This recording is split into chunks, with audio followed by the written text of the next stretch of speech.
बौद्ध वंदन, motorcycle rally आणि निबंध लेखन यांसारख्या उपक्रमांच्या माध्यमातून शाहूवाडी तालुक्यात डॉक्टर बाबासाहेब आंबेडकर यांची 135वी जयंती साजरी झाली। विविध कार्यक्रमांच्या माध्यमातून डॉक्टर बाबासाहेब यांच्या विचारांचा जागर करण्यात आला।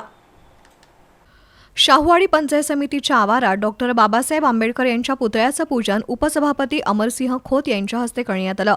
सभापती प्रियांका भोसले यांच्या हस्ते पुतळ्याला पुष्पहार अर्पण करण्यात आला। गटविकास अधिकारी मंगेश कुचेवार, शाखा अभियंता डी.एस. कांबळे, अधीक्षक संजय अवघडे तसंच भारतीय बौद्ध महासभेच्या वतीनं डॉक्टर बाबासाहेब आंबेडकर यांना अभिवादन करण्यात आलं।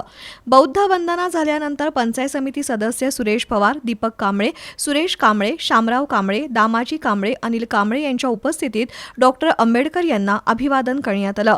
भारतीय जनता पार्टीचे राज्य कार्यकारिणी सदस्य आबासाहेब पाटील यांनी डॉक्टर बाबासाहेब आंबेडकर यांच्या पुतळ्याला पुष्पहार अर्पण करून अभिवादन केलं। मलकापूरमधील सिद्धार्थ तरुण मंडळाच्या वतीनं विविध कार्यक्रम आयोजित केले होते। कुंभारवाडी इथल्या प्राथमिक शाळेतील विद्यार्थ्यांनी डॉक्टर बाबासाहेब आंबेडकर यांच्या जीवनावर निबंध लेखन केलं।